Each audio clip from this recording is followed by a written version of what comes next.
Shields up, Iron Breakers. Rurikhan here coming at you with another video. Welcome back to Monster Hunter World, and today we're going to be talking about charge blades. More specifically, we're going to be talking about my top 5 favorite charge blades in the game. Now, this has actually been a request that I've received from some of you guys in the comment section where you guys want me to talk about my favorite weapons in the game and why they are my favorite weapons in the game. And I kind of figured that if I'm going to be talking about that, I should kind of break it down by category.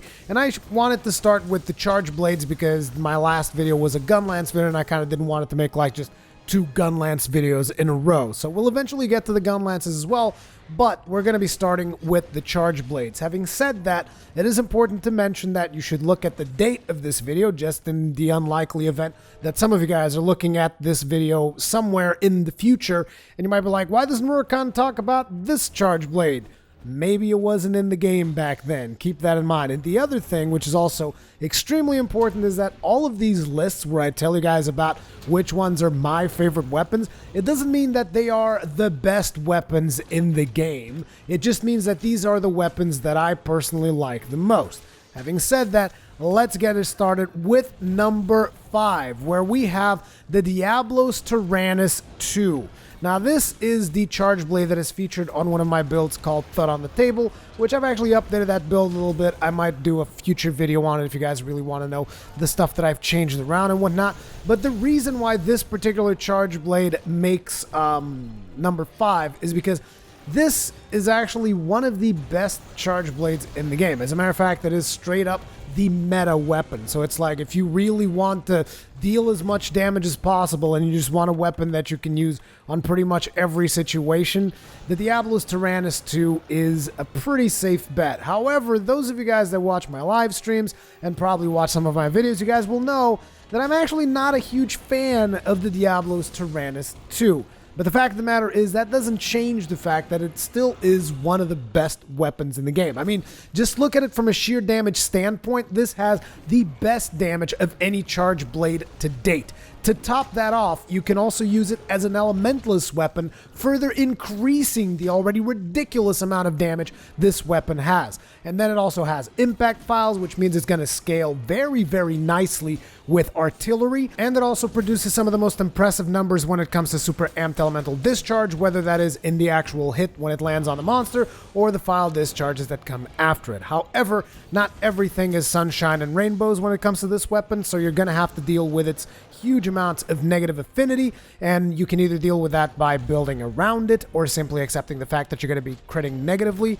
Also, its sharpness, in my opinion, is not fantastic. Sure, it starts you off at blue sharpness, but if you actually want to take it to the next level, it requires quite a bit of investment in handicraft, which you're going to be struggling to do that investment because you'll need to sacrifice either attack boost or artillery or capacity boost, which neither of those things I'm really willing to sacrifice when it comes to this weapon. And then to top it off, I personally don't like the way it looks all that much, and that's why it's only number 5. Coming in at number 4, we have the Avenging Magda Manus. Now, this particular weapon, in my opinion, looks fantastic. While definitely not the best looking charge blade, I like the way it looks. I like the look of the sword. I like the look of the shield. When it comes to looks, I like just about everything about it. Then the other thing that it has going for it is also the fact that it deals tremendous amounts of damage when compared to just about any other charge blade in the tree, naturally with the exception of Diablos Tyrannis 2, which is going to completely beat it out in terms of damage. But it's also a much easier weapon to craft, in my opinion, so long as you can get yourself a couple of Zora Magdaros' missions. Even if you have to go on to SOS's, it should be fairly easy for you to craft and upgrade this particular weapon. Then to top it off, you also got your impact files, which are going to scale very nicely with your artillery as well as your capacity boost, so it's pretty good on that department. It also has the blast element, which is an element that, even though it's not as powerful as it's been on some previous Monster Hunter entries, it is still pretty damn powerful in my opinion, and I personally like it. I like seeing the explosions. I think it's a fun weapon, and then on top of it also comes with an additional defense bonus, which is very, very welcome, making it a good weapon both in terms of defense as well as offense. Then the downsides of the Magda Manus is the fact that its sharpness is not great. It's going to come in green, and in order for you to actually get it to blue, it's going to require tremendous amounts of handicraft, most likely more than you are willing to spend on it. However, sharpness is not really a big problem. This also goes for the Diablo Tyrannis too when it comes to charge blades, because you can naturally charge up your sword and therefore you get natural mind's eye, so sharpness is not going to make you bounce off, but you're not going to get that additional bonus damage on it. But having said that, it has so much damage that it doesn't make that much of a difference. And then the other downside to it is the negative affinity. It's got -10, which is not fantastic, but still it's pretty easy to make up for it, so it shouldn't really be a deterrent. So this is another really great weapon. Coming in at number 3, we have the Kodachi Kaina 3, and the main reason why this weapon makes it onto number 3, as most of you guys know, from me personally, I like elemental weapons because I like aligning myself with the negative element of the monster that I'm fighting.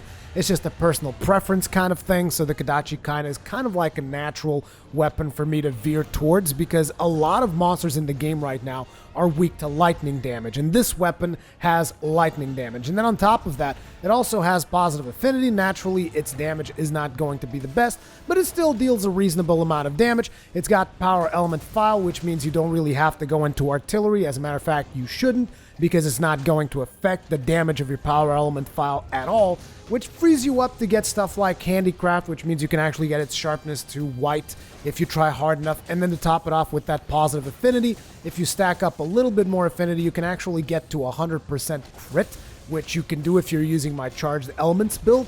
And then on top of it, the looks also looks good. I mean, it's not the best looking weapon in there. Like, I prefer the look of the Avenging Magda Manus of all the weapons that we've talked about right now. But the Kodachi Kaina also looks pretty good. It's got a little bit of the skin from the Toby Kodachi and stuff.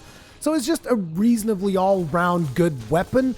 And it's got elemental files, which I'm biased towards. So there you go. Kodachi Kaina makes it on to number 3. Coming in at number 2, we have the Albrion blade, which in my opinion is one of the best looking charge blades in the game. As a matter of fact, it is pretty much tied in terms of looks with number 1.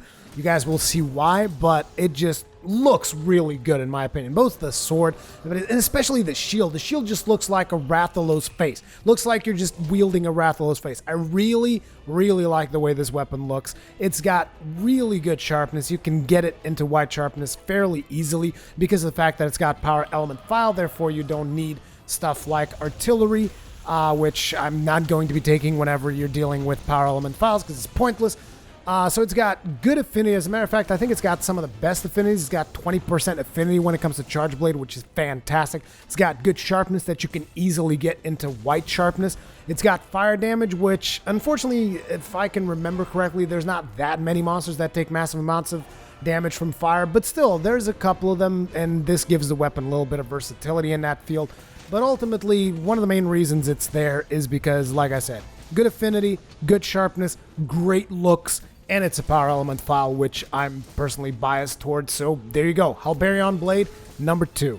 And finally, the number 1 and my favorite charge blade in the game. It's going to feel like I'm cheating a little bit because it's the last one that was introduced into the game. So therefore, you guys are like, oh, you're just in the honeymoon phase with it. But I don't think that's it. I just really, really like this weapon. So this is the Oppressor's Charge Blade. It's the Devil Joe Charge Blade. It's got fantastic damage, second only to the Diablos Tyrannis 2. On top of that, it's got that power element file that I tend to like, as you guys know. And I know, some people are going to say, Rurikhan, why do you like power element file that much? It doesn't even deal that much damage. You're right, it doesn't. But it allows me to have like a weapon that I use to fight each monster. And I kind of like that versatility in builds. You see, stuff like what happens with gun lances and the royal burst is something that I'm not a huge fan of. Like, I like changing my weapon depending on the monster that I'm fighting. It's just a personal thing. So that's why you guys see me really enjoying the power element files. Like I said, this list is the things that I like, not necessarily the best things that you should use.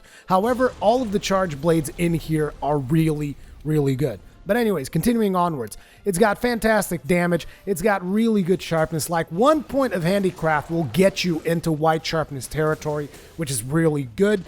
Now, the fact that you have power element file means you don't have to waste any points in artillery because it's not really going to do anything for you, which means you can actually put more points into handicraft and get into a comfortable situation with the white sharpness. Again, the charged elements builds that I did is really good for this particular charge blade, in my opinion. It is a great looking weapon, like I said, tied for looks with the Albrion blade. Both of these charge blades look fantastic, and on top of that, it's also got dragon damage, which brings along with it that high Elder Seal, which in case you are fighting the tempered Elder Dragons is going to come particularly in handy. And again, so far it is just straight up my favorite charge blade in the game. And I don't know, you guys let me know what you think about all of these charge blades. Which one is your favorite? Is it not in this particular list? I do feel like I should mention one more charge blade before we're done, and that is actually a charge blade that I haven't even crafted yet. And that is because I see so many people talk about that particular charge blade that I just kind of feel like I got to bring it up, which is the Deer Hecatelia. Now, I'm not a huge fan of poison weapons, despite the fact that I use the Royal Burst a whole bunch. The reason why I do that is because it's got the best shelling in the business. But I'm not a huge fan of poison weapons because I kind of feel like poison is not that great. Sure, you can get a lot of poison ticks out of monsters, but I prefer dealing more damage instead of that having that damage ticking down on the monsters. That's just a personal preference kind of thing. But I've seen a lot of people swear by the Deer Hecatelia, which has decent damage, decent sharpness. It's got neutral affinity, and it's got poison on it, but it does have impact files and 2 level 2 slots, so I kind of feel like it's a good honorable mention, but personally, haven't even used it yet, but I did want it to bring it up. Anyway, once again, let me know what you guys think about it in the comment section below. Let me know if you guys want to see more top 5 videos in regards to the different weapons so that you guys know which weapons I personally like the most. Or if you guys didn't like it, just let me know in the comment sections below. I really appreciate your feedback. And once again, I'd just like to remind you guys that if you are subscribed and you haven't rung the bell, you haven't hit the notifications thing, remember that you're not receiving all of my videos, okay? You're probably only receiving the Monster Hunter stuff, which is the stuff that's been blowing up recently. But anyways, just informing you in case you guys want to see everything that I do, you might want to click that notification. Thank you very much for watching, and I'll see you guys in the next one.